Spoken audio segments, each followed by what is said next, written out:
जैसा कि मित्रों मैंने कल बताया था, पर्यावरण पारिस्थितिकी तंत्र के अंतर्गत जो हमारा पारितंत्र है, वो पारितंत्र जो है ना, उसमें आपने पढ़ा था स्थलीय पारितंत्र और एवं जलीय पारितंत्र। इसका मैंने ओवरव्यू बना दिया था और उसके अंतर्गत हमने स्थलीय पारितंत्र में बता दिया था कि किस प्रकार से जो स्थलीय पारितंत्र में जो वन है, तो वन को हम पढ़ रहे थे। तो वन के अंतर्गत हमारा जो उष्णकटिबंधीय वन है, शीतोष्णकटिबंधीय वन है, शीतकटिबंधीय वन है, तो ये वन के विषय में हम कुछ बता रहे थे। जिसमें उष्णकटिबंधीय वनों के बारे में हमने पढ़ा था कि जो पृथ्वी का 23 डिग्री कर्क एवं मकर रेखा के बीच के जो वन आते हैं उष्णकटिबंधीय वन होते हैं। उसी में देखा जाए तो पृथ्वी की उच्चावच एवं उसका जो निचला सतह होती है उसके अकॉर्डिंग भी उसमें जलवायु की दिशाओं के अकॉर्डिंग भी उच्च दाब या निम्न दाब की भी स्थिति बनती है। उसमें देखा जाए तो वहाँ पे मरुस्थलीय जैसे क्षेत्र बन जाते हैं। यह स्थिति देखी जाए तो वो वहाँ का पारितंत्र अपना एक होता है। तो इस संदर्भ में हम लोगों ने पढ़ा था कि कैसे स्थलीय पारितंत्र के अंतर्गत हम वन को पढ़ते हैं, ठीक है, जंगल को पढ़ते हैं, अर्थात ठीक उसी में घास के मैदानों का पारितंत्र होता है उसे पढ़ते हैं, मरुस्थलीय का अपना होता है, पर्वतों का, और इस प्रकार से हमने अलग अलग तरीके से हम पारितंत्रों को पढ़ रहे थे।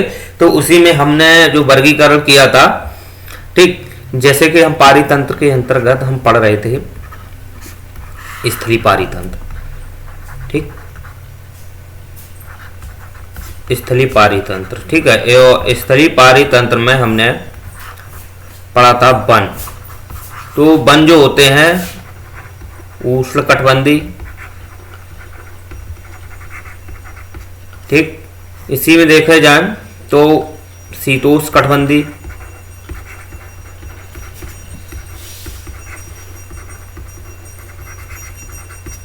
और शीतकटिबंधीय।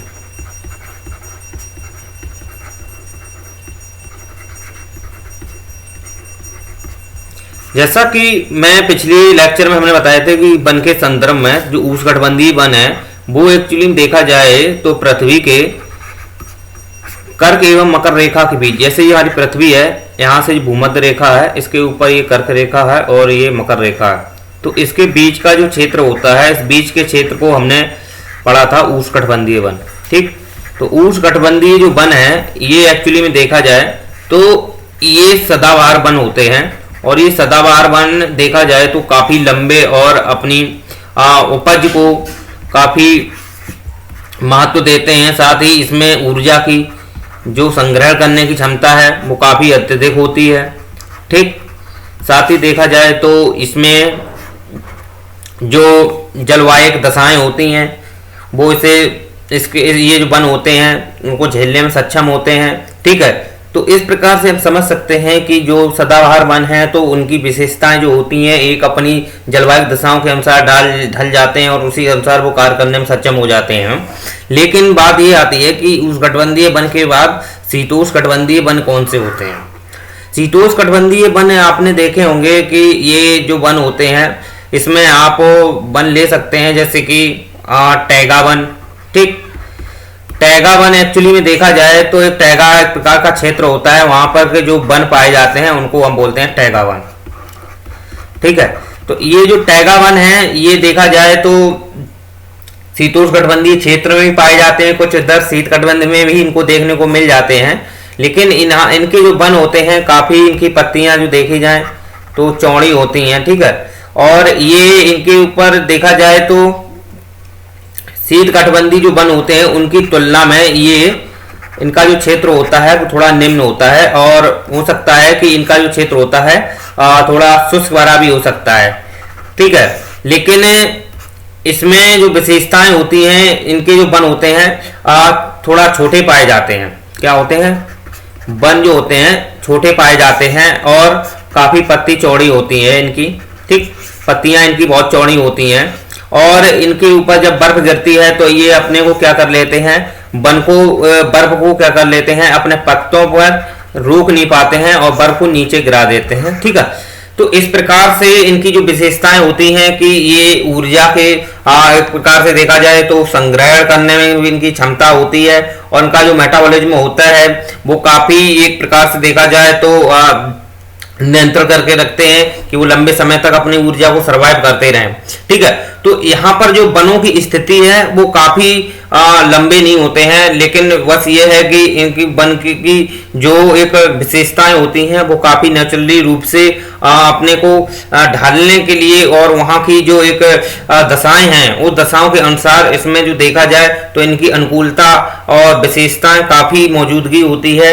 उसमें इनके वन छोटे होते हैं और साथ ही साथ देखा जाए तो इनकी पत्तियां चौड़ी होती हैं, जिससे ये इस पर गिरने वाली बर्फ होती है इनको जो रोक नहीं पाते हैं और नीचे फिसला फिसला के जैसे कि ये पत्ती है, ठीक है, इस पत्ती पे जैसे बर्फ गिरती है तो ये नीचे इस प्रकार से क्या करते हैं, नीचे फिसला फिसला के नीचे गिरा देते हैं। ठीक है, तो इनकी एक विशेषता पाई जाती है, ये शीतोष्णकटिबंधीय वन होते हैं। इनको हम देखा जाए तो ये हमारी जैसे पृथ्वी है तो पृथ्वी का जो ये क्षेत्र होता है, ये वाला क्षेत्र होता है, तो इन क्षेत्रों पे ये वन देखने को मिल जाते हैं। ठीक, साथ ही इधर वाला क्षेत्र देखा जाए तो इधर वाले क्षेत्र पे अत्यधिक बर्फ पाई जाती है, तो यहाँ पर देखा जाए तो इनकी वनों की अभाव पाया जाता है, यहाँ पे वनों की ज्यादा विशेषताएं कम पाई जाती हैं। और साथ ही देखा जाए तो शीतकटिबंध में तो जो टुंड्रा वन है वो होते ही नहीं है। ठीक है, वो टुंड्रा वन तो होते ही नहीं है। टैगा वन की थोड़ी विशेषताएं यहाँ मिल जाती हैं, लेकिन बहुत ही कम मिलती हैं, क्योंकि यहाँ पर जो क्षेत्र है काफी संवेदनशील है, बर्फ से भरा युक्त है और साथ ही साथ यहाँ पर जो ऊर्जा है, ठीक है, वो ऊर्जा देखा जाए तो काफी कमी देखने को मिलती है। साथ ही यहाँ पे बर्फ का एक बड़ा ढेर रहता है, जिसकी वजह से यहाँ का शीतलन ज्यादा से ज्यादा रहता है। तो यहाँ पर रहने वाले वन होते हैं वो स्वयं को सर्वाइव नहीं कर पाते हैं, तो इनकी वजह से यहाँ पर वन की उपज होती ही नहीं है। यहाँ पे काफी बर्फ का परतदार चट्टानें होती हैं, तो ऐसे इस प्रकार से बर्फों की चट्टानें ही मिलती हैं और यहाँ पर वनों की क्या है, अभाव मिलता है। तो इस प्रकार से समझ सकते हैं कि जो हमारी पृथ्वी है, पृथ्वी के जो उत्तरी ध्रुव है और दक्षिणी ध्रुव है, वहां पे जो क्षेत्रीय एक जो कटिबंध पाया जाता है शीतोष्ण में, तो वहां पर की स्थितियां देखी जाए तो उत्तरी गोलार्ध में वनों की स्थिति है, लेकिन दक्षिण गोलार्ध में वनों की स्थिति नहीं है। ठीक है, लगभग में यहाँ शीतोष्ण और शीत कटिबंध में। तो इस प्रकार से हम समझ सकते हैं कि जो उष्णकटिबंधीय वन होते हैं वो कौन से वन होते हैं, शीतोष्णकटिबंधीय वन कौन होते हैं, टैगा वन होते हैं। ठीक, अब बात आती है शीत कटिबंधीय वनों की। ठीक, तो शीत कटिबंधीय वन की अगर हम कुछ बात करें तो वन के ही अंतर्गत हम पढ़ रहे थे उष्णकटिबंधीय, ठीक, दूसरा पढ़ रहे थे शीतोष्ण, तीसरा हम पढ़ रहे थे शीत कटिबंधीय वन। ठीक, जो शीत कटिबंधीय वन होते हैं एक्चुअली में ये देखे जाएं तो ये पृथ्वी के जो उत्तरी गोलार्ध है और दक्षिणी गोलार्ध है, दक्षिणी गोलार्ध में टुंड्रा जो वन होते हैं वो नहीं पाए जाते हैं। ठीक, क्योंकि यहाँ पर जो है भारी बर्फबारी होती है और बर्फ की ज़्यादा परतदार चट्टानों की वजह से यहाँ पर जो वनोत्पाद है वो नहीं हो पाता है और यहाँ पर वनों को अपने को स्वयं में सरवाइव करने की क्षमता नहीं होती है, जिससे यहाँ पर इनकी उपज नहीं होती है, तो ये यहाँ पर नहीं उपजते हैं। लेकिन जो देखा जाए उत्तरी गोलार्ध है, यहाँ पर देखा जाए तो दक्षिणी गोलार्ध के शीत कटिबंधीय की तुलना में यहाँ पर क्या होते हैं कि वन पाए जाते हैं, उनको बोलते हैं टुंड्रा वन। ठीक, तो ये जो टुंड्रा वन होते हैं ये एक्चुअली में क्या है, वहाँ का एक क्षेत्र होता है, तो क्षेत्र नाम के विशेष पे ही उनको हम टुंड्रा वन बोलते हैं, जिसमें देखा जाए तो लाइकेन है। ठीक है, ये एक प्रकार से चट्टानों में पाया जाता है और ये सजीवता भी दर्शाता है। ठीक है, ये किसका कार्य करता है, सजीवता का कार्य करता है। सजीवता का मतलब ये होता है कि एक जीव है अब, ठीक है, और एक वो जीव जो होता है, ठीक है, वो किसी शैवाल के साथ में जीव होता है, वो शैवाल के साथ में सजीवता दर्शाता है, यानी कि शैवाल से क्या करता है, वो भोजन प्राप्त करता है जीव। ठीक है, तो वही जीव जो है ना वो क्या करता है, शैवाल को क्या करता है, अपना एक देखा जाए तो पूरी की पूरी एक शैवाल से ये भोजन प्राप्त करता है, क्योंकि शैवाल देखा जाए तो ये भोजन का निर्माण करती है। ठीक है, तो इस प्रकार से जो जीव होता है ये इससे भोजन प्राप्त करता है और इस शैवाल को वृद्धि करने में ठीक है, इसके प्रवाह में वृद्धि करने में इसकी एक बहुत महत्वपूर्ण भूमिका होती है। तो इस प्रकार से इनके दोनों के बीच में सजीवता का गुण पाया जाता है। तो ये लाइकेन भी पाई जाती है। ठीक, इसी में देखा जाए तो फर, ये बहुत ही छोटे वन होते हैं, बहुत ही छोटे वन होते हैं, बिल्कुल ही छोटे होते हैं और ये अल्प अवधि के होते हैं। ठीक है, क्योंकि वहाँ देखा जाए तो अत्यधिक सर्दी होने की वजह से वहाँ पे देखा जाए तो जो जैसे कि अधिक बर्फबारी होती है तो वहाँ पे धूप की क्या होती है, कमी मिलती है। ठीक, धूप की कमी मिलती है। ठीक है, तो वहाँ पे बर्फदार चट्टानें होती हैं। ठीक है, तो उन्हीं चट्टानों पे क्या होते हैं कि ये पौधे उगते हैं। ठीक है, तो इनके अंतर्गत देखा जाए तो ऊर्जा संग्रहण क्षमता अधिक होती है। ठीक है, ऊर्जा संग्रहण क्षमता अधिक होती है, लेकिन इनकी अवधि जो देखा जाए तो बहुत ही कम होती है। क्यों? ये इसलिए कम होती है कि जहाँ पर ये वन पाए जाते हैं वहाँ पर शीतलन अत्यधिक होता है, शीतलन सबसे अधिक होता है। तो इनकी वजह से इनकी जो क्षेत्रीय आधार की विशेषताएं हैं वहाँ पर ये अपने को अनुकूल बनाने हेतु, ठीक, अनुकूल बनाने हेतु निरंतर क्या करते हैं, अपनी पत्तियों को फैलाते हैं। ठीक, अपनी पत्तियों को क्या करते हैं, फैलाते हैं। तो इस प्रकार से समझ सकते हैं कि जो पत्तियां फैलाते हैं तो इनसे क्या होता है कि यहाँ पर जो ऊर्जा है उसको क्या करते हैं, संग्रहण करते हैं। और संग्रहण करने की जो क्षमता होती है वो बहुत ही कम होती है, ज़्यादा से ज़्यादा 40 से 50 दिन तक। ठीक, इतने ही समय के लिए क्या करते हैं, ये पौधे उगते हैं और इसके पश्चात ये क्या है, मर जाते हैं। तो हम समझ सकते हैं जो फर हुआ, मांस हुआ, ठीक, जैसे लाइकेन है, ठीक है, फर है, मांस है, ये जो पौधे हैं, ये पौधे जो देखा जाए तो ये हमारे टुंड्रा क्षेत्र में पाए जाते हैं और ये काफ़ी संवेदनशील होते हैं और ऊर्जा को संग्रहण करने की क्षमता रखते हैं। और इसमें जो पत्तियां होती हैं, ठीक, पत्तियां होती हैं, इनके 15 से 20 दिन बाद इसमें पत्तियां उत्पन्न होने लगती हैं।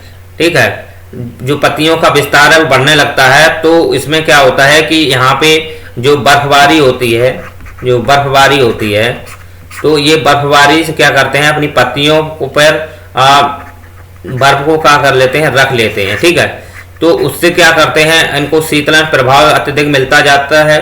तो ये एक नेचुरली रूप से क्या करते हैं, एक समय बाद ये बर्फ क्या करती है कि जब शीतलन में थोड़ा धूप की जब स्थिति बनती है तो वहाँ पे जो बर्फ है जो पिघल के क्या हो जाती है, नीचे गिर जाती है और इन्हें क्या मिलती है, ऊर्जा मिल जाती है। ठीक, तो इनको क्या मिल जाती है, ऊर्जा प्राप्त हो जाती है। तो इस प्रकार से हम समझ सकते हैं कि शीतकटिबंधीय जो वन होते हैं, टुंड्रा वन होते हैं, उनकी जो विशेषताएं होती हैं, जो उत्तरी गोलार्ध में जो क्षेत्र पाया जाता है शीतकटिबंधी, वहां पर ये वन देखने को मिलते हैं। लेकिन देखा जाए तो ये जरूरी नहीं है कि ये उष्णकटिबंधीय वन और जो हमारे शीतोष्ण हैं, शीतकटिबंधीय वन है, केवल ये ध्रुवों की ओर जाने पर देखने को मिलते हैं। ऐसा नहीं है, ये हमारे वन जो होते हैं स्थलीय क्षेत्र में जो पर्वत पठार हैं, जैसे पर्वत हैं, ठीक, पर्वत हैं, वहाँ भी देखने को मिल जाते हैं। जैसे कि ये एक पर्वत है, ठीक है, ये पर्वत है, तो पर्वत का जो ऊंचाई के अनुसार देखा जाए तो जैसे जैसे पृथ्वी से ऊंचाई जाएंगे तो 1000 मीटर पर क्या होता है, 1000 मीटर पर 1 डिग्री सेंटीग्रेड तापमान की क्या हो जाती है, कमी होती जाती है। ठीक, तो इस प्रकार से समझ सकते हैं कि तापमान की जब कमी होती जाती है तो यहाँ पर भी शीतलन देखने को मिलता है। तो शीतलन यहाँ भी देखने को मिलता है। तो ये पर्वत भले ही उष्णकटिबंध में हो, भले ही उष्णकटिबंधीय क्षेत्र में हो, लेकिन ऊंचाई के आधार पर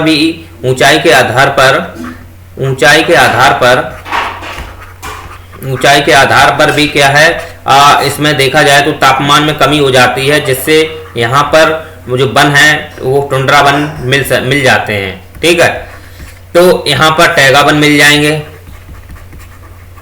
ठीक, यहाँ पर देखा जाए तो अपना शीतोष्ण कटिबंधीय वन, टैगा वन मिल जाएंगे। इसके बाद यहाँ पे वन मिल जाएंगे जैसे कि वन देखे जाए जो उष्णकटिबंधीय वन है, ठीक।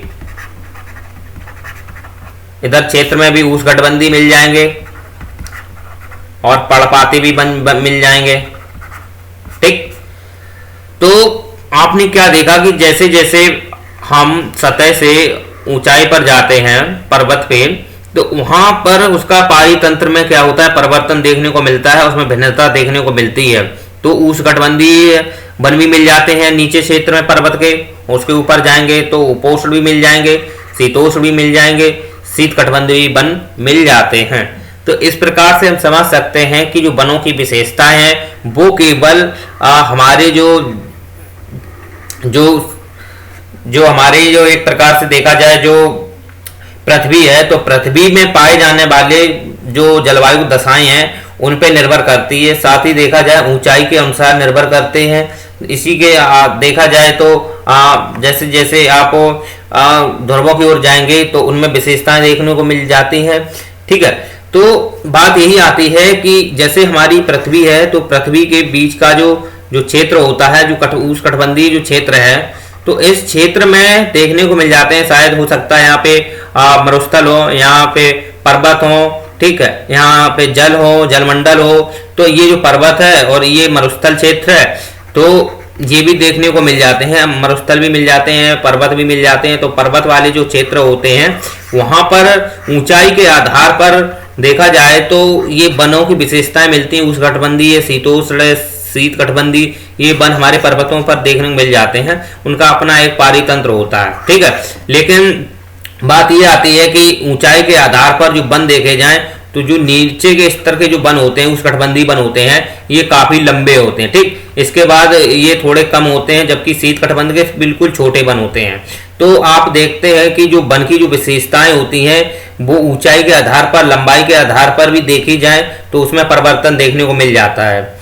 और देखा जाए तो ऊर्जा संग्रहण करने की क्षमता जो होती है वो सबसे ज्यादा शीत कटिबंधीय में, टैगा वन में और हमारे उष्णकटिबंधीय वनों में देखने को मिलती है। ये क्या है, ऊर्जा के सबसे ज्यादा संग्रहण करते हैं और इसमें ऊर्जा भोज्य पदार्थ सबसे ज्यादा होता है, ठीक है। क्योंकि ये देखे जाए तो सदाबहार वन होते हैं, ठीक है। इसके बाद उसके थोड़े ही क्षेत्र पर देखा जाए तो अगर वहां पे वृष्टि छाया क्षेत्र भी मिल जाता है मरुस्थलीय क्षेत्रों में, तो वहां पर भी देखने को मिल जाती है कि जो पर्णपाती वन है वो देखने को मिल जाते हैं, ठीक। पर्णपाती वन में देखा जाए तो पर्णपाती वन होते हैं, फिर एक पूर्ण पर्णपाती वन होते हैं, ठीक है। तो पूर्ण पर्णपाती वन जो होते हैं तो वो अपनी पत्तियां क्या करते हैं, पूर्ण पत्तियां अपनी क्या करते हैं, नीचे गिरा देते हैं, ठीक है।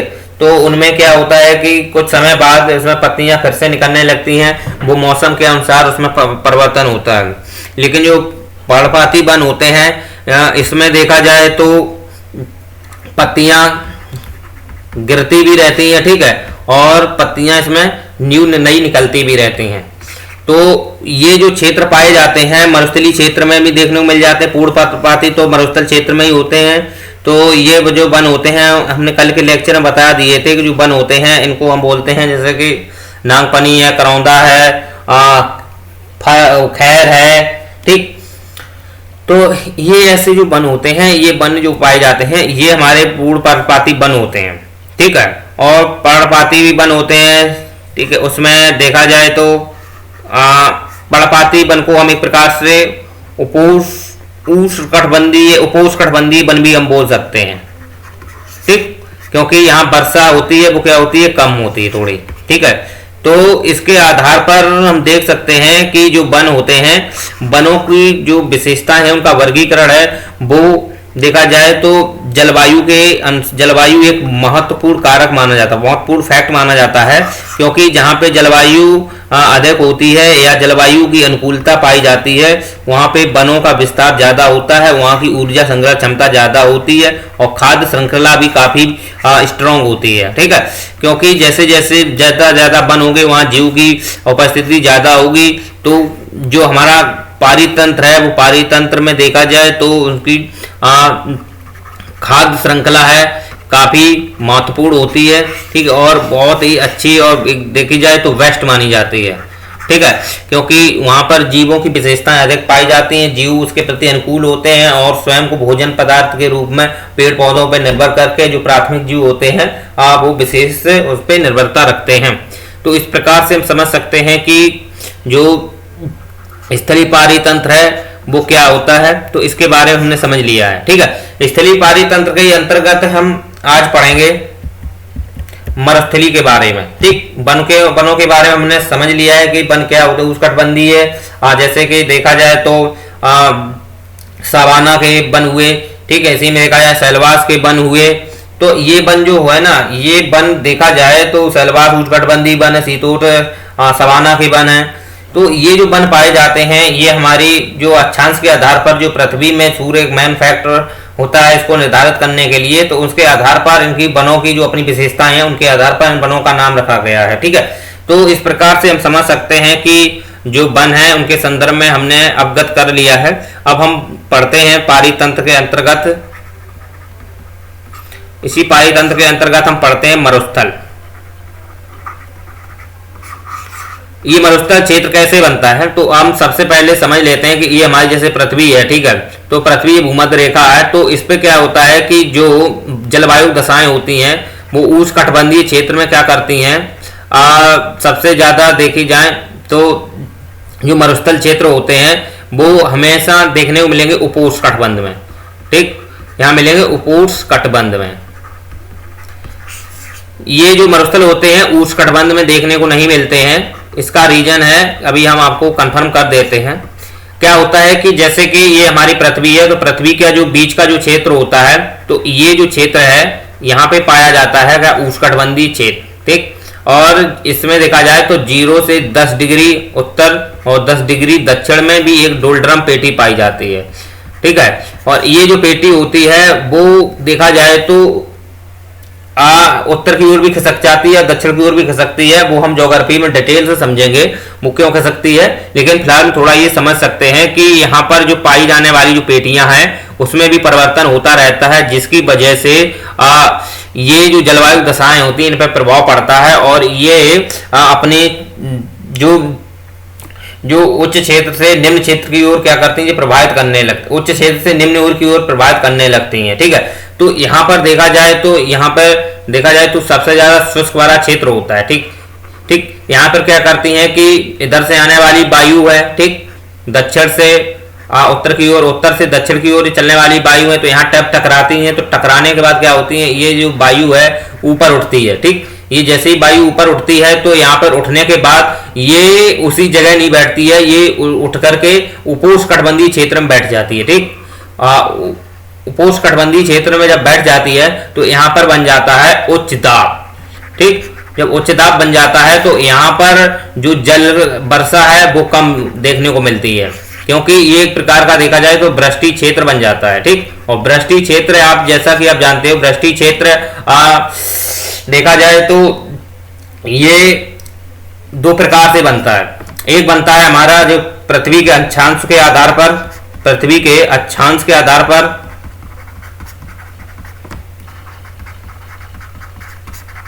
ठीक। दूसरा इसमें बन जाता है कि जैसे पर्वत होते हैं ना, तो पर्वत के जो ढलान है, जो ढलान का जो क्षेत्र पाया जाता है वहां पर देखा जाए तो वायु जब ऊपर उठ के जाती है, तो वायु जब ऊपर उठती है तो वायु उस क्षेत्र विशेष में नहीं बैठती है, ठीक है, उसके आगे चल के बैठ जाती है। तो यहाँ का जो क्षेत्र पाया जाता है उच्च दाब का क्षेत्र हो जाता है।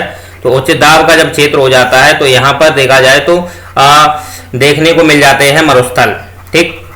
जिससे हमारा मरुस्थल देख सकते हैं कि जो हमारा मरुस्थल है वो वहां पे कौन सा पर्वत पाया जाता है, जो राजस्थान में जो पर्वत है वो पर्वत देखने को मिलता है।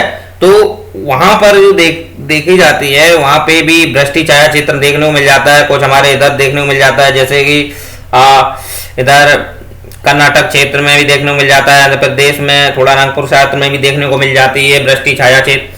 तो ये जो वृष्टि छाया क्षेत्र है वो ऊंचाई के आधार पर है और अक्षांश के आधार पर दो प्रकार से देखने को मिल जाता है। तो ये जो मतलब ये होता है कि यहाँ पर देखा जाए तो उपोष्ण कटिबंध में जैसे वायु उठ के जाती है तो यही नहीं बैठती है, वो आगे चल के कुछ अक्षांशों पे बैठ जाती है, तो वो उपोष्ण कटिबंधीय क्षेत्र होता है, वहां पे उच्च दाब की स्थिति बनती है और वहां पे देखा जाए तो मरुस्थलीय क्षेत्र देखने को मिल जाते हैं। तो मरुस्थलीय क्षेत्र में देखा जाए तो इसमें SiO2 जो सिलिकेट होते हैं वो सिलिकेट की ही मात्रा सबसे ज़्यादा होती है, यानी कि जो मरुस्थलीय क्षेत्र है, ठीक है, जो मरुभूमि है, तो वो एक्चुअली में देखा जाए तो उसमें क्या है, सिलिकेट की मात्रा अत्यधिक पाई जाती है, ठीक है। इसमें कोई अन्य पदार्थ नहीं देखने को मिलते हैं, होते हैं लेकिन बहुत ही कम सूक्ष्म इकाई के रूप में उसमें देखने को मिलते हैं, लेकिन जो सिलिकेट की मात्रा है वो सबसे ज़्यादा होती है, जिसकी वजह से ये मरुस्थलीय क्षेत्र होते हैं, ठीक है। लेकिन यहाँ पर देखा जाए तो इनमें जल का अभाव होता है, ठीक, जल का अभाव होता है, ठीक है, और यहाँ पे उच्च दाब होता है, ठीक। उच्च दाब और जल के अभाव की वजह से यहाँ के जो जीव जंतु हैं, पेड़ पौधे हैं, उन पे उनको उस हिसाब के अपने को ढाल लेते हैं। जैसे यहाँ पर जो यहाँ के मरुस्थल हैं, वहाँ पर जो पाए जाने वाले जो पौधे हैं, ठीक है, जो पौधे हैं इनकी जो अवधि होती है काफ़ी लंबी होती है। अवधि क्या होती है? लंबी होती है, काफ़ी लंबे समय तक रह सकते हैं। और इनकी जो जड़ें होती हैं, इन पौधों की जो जड़ें होती हैं वो काफ़ी गहराई तक जाती हैं, ठीक है। अर्थात आप देख सकते हैं कि जितने आपको इनका ऊपर का जो छाल होता है, जितना ऊपर का छाल होता है उतनी ही नीचे इनकी जड़ें होती हैं, क्योंकि ये इनको क्या होता है, ऑक्सीजन और जल की आवश्यकता होती है। तो ऑक्सीजन और जल को लेने के लिए ये काफ़ी गहराई तक अपनी जड़ों को नीचे बैठालते जाते हैं, विस्तृत करते जाते हैं। तो यहाँ पर देखा जाए तो इनको ऑक्सीजन मिल जाती है और साथ ही देखा जाए तो ये जड़ों के माध्यम से शुष्कता के रूप में क्या लेते हैं, अपने को जल ग्रहण करते हैं, ठीक है। तो यहाँ पर जो वन होते हैं उनकी कठोरता बहुत होती है, उनकी जड़ें कांटेदार वन होते हैं। कांटेदार वन में जैसे नागफनी, ठीक, करौंदा, बबूल, खैर, ठीक, करौंदा, बबूल, खैर, ये वन पाई देखने को मिलते हैं। तो ये जो वनों की जो विशेषताएं होती है वहां पे काफी ये देखा जाए तो वनों की विशेषताएं, अगर हम मरुस्थलीय वनों की विशेषताएं देखें, ठीक, तो इनमें जो होता है पत्तियां नहीं होती हैं, ठीक, पत्तियां नहीं होती हैं, ठीक। और ये ऊर्जा जो है वो जमीन से लेते हैं। कहाँ से लेते हैं? जमीन से लेते हैं। वहाँ पे जो इनकी जड़ें होती हैं, जड़ें काफ़ी मजबूत होती हैं, ठीक, और कठोर होते हैं, ठीक है। इन पे किसी प्रकार का जैसे भूकंप है, तूफान है, इनका प्रभाव कम पड़ता है, क्योंकि ये ऊंचाई पर वन होते ही नहीं है, ये बहुत ही छोटे वन होते हैं और छोटे वन होने की वजह से झाड़ी नुमा होते हैं, ठीक, एक प्रकार से झाड़ी नुमा होते हैं। और इनके जो फल होते हैं देखा जाए तो काफ़ी कठोर से लगते हैं और इनको खाने में देखा जाए तो, ठीक है, ये मीठे और खट्टे भी हो सकते हैं। तो इस प्रकार से समझ सकते हैं कि जो वहाँ पे मरुस्थलीय वन होते हैं वो काफ़ी देखे जाए तो छोटे आकार के होते हैं, काफ़ी जड़ें मजबूत होती हैं और उनका जो जल है, उनको जो जल संग्रह करने की क्षमता है वो जड़ों के माध्यम से काफ़ी गहराई तक जड़ें चली जाती हैं, तो वहाँ से वो प्राप्त करने में सक्षम होते हैं और अपने जीवन को सर्वाइव करते हैं और ऊर्जा संग्रह करने की क्षमता रखते हैं। तो मरुस्थलीय जो क्षेत्र के जो वन होते हैं उनमें यही देखा जाता है कि ये आकार में छोटे होते हैं, जड़ों में इनकी मजबूती होती है, साथ ही ऊर्जा संग्रहण करने के लिए अपनी जड़ों को ये ज़्यादा से ज़्यादा गहराई तक ले जाते हैं और जल प्राप्त करते हैं और अपने को ऊर्जा संग्रहण यानी कि भोज्य पदार्थ बनाने में भी ये एक सहायक होते हैं। लेकिन इनका जो भोज्य पदार्थ है वो लंबे समय में बनता है, ठीक है। क्यों? आप जैसा कि आप जानते हो कि कोई भी चीज़ होती है, कोई भी वन होते हैं, उनको एक नियमित समय पर निश्चित तौर पर उनको ज़रूरत पड़ती है किसकी? जल की। ठीक है। तो जब वहां पे जल की जब कमी देखी जाती है तो उनकी वजह से वहां पर जो वन होते हैं वो अपनी जड़ों को गहराई से ले जाते हैं, तो अपने को जल प्राप्त करने की कोशिश करते हैं। तो फिर वो क्या करते हैं, वहां पे ज्यादा से ज्यादा ऊर्जा को संचित करने का प्रयास करते हैं, लेकिन वो लंबे समय तक अपने को स्टोर करके रखते हैं ताकि वो एक लंबे समय तक उससे को सरवाइव करते रहें। तो ये जो मरुस्थल के जो वन होते हैं वो इसी प्रकार की इनकी जो विशेषताएं होती हैं आप समझ सकते हो, जो मैंने आपको बताया है। अब हम बात करते हैं यहाँ के जो जीव जंतु होते हैं वो कैसे होते हैं। जीव जंतु देखा जाए तो मरुस्थलीय क्षेत्र के जो जीव जंतु होते हैं, ठीक है, मरुस्थलीय क्षेत्र के जो जीव जंतु होते हैं उसमें मरुस्थलीय जीव जंतु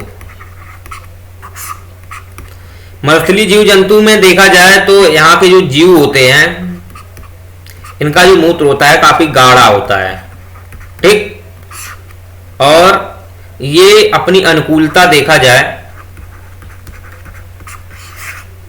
ये देखा जाए तो शीत निष्क्रियता नहीं दर्शाते हैं,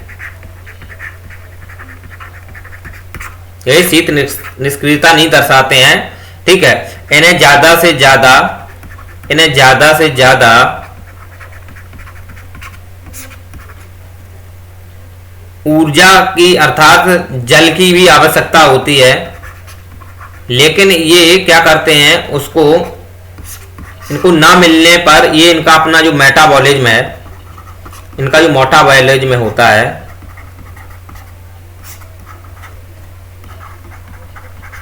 काफी नॉर्मल होता है।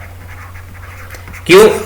क्योंकि ये शीत निष्क्रियता नहीं दर्शाते हैं, तो इनके जो मेटाबॉलिज्म होता है वो काफी नॉर्मल होता है। इसका रीजन यही होता है कि जैसे शीत कटिबंध में जो पाए जाने वाले जो जीव होते हैं वो जैसे सफेद भालू हुआ, वो क्या करता है, शीत निष्क्रियता दर्शाता है, ठीक। अपने जो मेटाबॉलिज्म है उसको मजबूत रखता है कि अपनी ऊर्जा को, ठीक है, स्टोर करके रख ले और उसको ज्यादा से ज्यादा क्या करे, लंबे समय तक चला सके।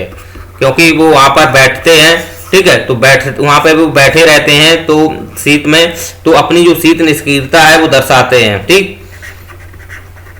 तो वो एक प्रकार से देखा जाए तो अपने जो भोजन है, तो भोजन को क्या करते हैं जी, एक बार खाने के बाद अपनी को शीत निष्क्रियता के माध्यम से अपने को क्या करते हैं, मजबूत बनाए रखते हैं, ठीक है। तो उन्हें लंबे समय तक भोजन की जरूरत नहीं पड़ती, शीत निष्क्रियता दर्शाते हैं, ठीक है। तो इसी प्रकार से जो यहाँ के जो वन होते हैं, यहाँ के जो जीव होते हैं, मरुस्थलीय क्षेत्र के जो जीव होते हैं, वो जीव क्या करते हैं, शीत निष्क्रियता नहीं दर्शाते हैं। तो जिसकी वजह से ये इनको जो क्षमता होती है काफी नॉर्मल होती है इनकी मेटाबॉलिज्म की, तो और साथ ही इनको भूख ज्यादा लगती है, ठीक। तो ये भूख की तलाश में घूमते रहते हैं, ठीक है। तो इनको भूख सबसे ज्यादा लगती है, भूख की तलाश में घूमते रहते हैं, पानी की तलाश में घूमते रहते हैं। तो इनको जब पानी नहीं मिलता है, पानी जब इनको नहीं मिलता है तो ये क्या करते हैं, जमीन की जो मिट्टी होती है उसको क्या करते हैं, अपने चाटने लगते हैं। और साथ ही देखा जाए तो ये क्या करते हैं, नीचे मिट्टियों में गड्ढे बना लेते हैं और उसी में रहने लगते हैं, और उसी को अपने को ठंडक महसूस करते हुए क्या करते हैं, ये अपने को सरवाइव करते हैं, ठीक। तो इस प्रकार से समझ सकते हैं। और इनके जो मुख्य विशेषताएं क्या होती हैं कि ये जो जीव होते हैं, ये जीव क्या करते हैं, अपने दर दर भटकते रहते हैं, घूमते रहते हैं, ठीक है, अपने भोजन की तलाश करते रहते हैं। तो और इसमें बहुत सारे देखे जाते हैं, ठीक है, लोमड़ी भी मिल जाती है, ठीक। और इसमें कछुए भी देखने को मिल जाते हैं, होते हैं, ठीक। इसी में देखा जाए तो और भी जीव होते हैं, मरुस्थलीय जीव, ठीक, भेड़िए होते हैं, ये देखने को मिल जाते हैं। तो इनकी जो विशेषताएं होती हैं, इनका जो मेटाबॉलिज्म होता है वो इतना कठोर नहीं होता है, क्योंकि ये क्या है, भूख की तलाश में घूमते रहते हैं, दर भटकते रहते हैं, पानी की तलाश, भूख की तलाश। जब इनको नहीं मिलता है तो ये मिट्टी में रह करके अपना का जो मूत्र होता है इनका गाढ़ा होता है, ठीक है। ये लंबे समय तक अपने जीने की क्षमता रखने में सक्षम हो जाते हैं। ठीक है, तो एक्चुअली में देखा जाए तो ये जो जीव होते हैं इनकी यही विशेषताएं होती हैं। इस प्रकार से हम समझ सकते हैं कि जो वहाँ के जो जीव जंतु हैं वो किस प्रकार से अपने को एक विशेष महत्व रखते हैं। ठीक है, तो इसी प्रकार से हम समझ सकते हैं कि जैसे शीत कटिबंध के जो जीव होते हैं वो शीत निष्क्रियता दर्शाते हैं। ठीक है, उनके कान बड़े बड़े होते हैं। ठीक है, और जैसे सफेद भालू हुआ। ठीक है, तो ये शीत कटिबंधीय जो जीव जंतु होते हैं तो वो उस प्रकार की अपनी को धारण करने की क्षमता रखते हैं। इनका मेटाबॉलिज्म में काफी मजबूत होता है और वो अपनी एक बार बाहर से ऊर्जा लेने में ये क्षमता नहीं रखते हैं, क्योंकि अगर बाहर ऊर्जा लेंगे तो खाना बाहर से इनकी आवश्यकता होती है। तो ये एक बार खाने के बाद ये लंबे समय तक ये भी शीत निष्क्रियता दर्शाते रहते हैं। ठीक, तो इनको ऊर्जा की जरूरत बाहर से नहीं पड़ती, अपनी अंदर की ऊर्जा को ये मजबूत बनाए रखते हैं। तो इस प्रकार से समझ सकते हैं कि जो शीतकटिबंधीय जीव हैं और जो मरुस्थलीय जीव हैं उसमें क्या अलग अलग विशेषताएं पाई जाती हैं। अब हम समझने का प्रयास करेंगे। ठीक है, तो आज का लेक्चर के लिए हम इतना ही। अब हम नेक्स्ट लेक्चर में पढ़ेंगे घास के मैदान के बारे में। ठीक है।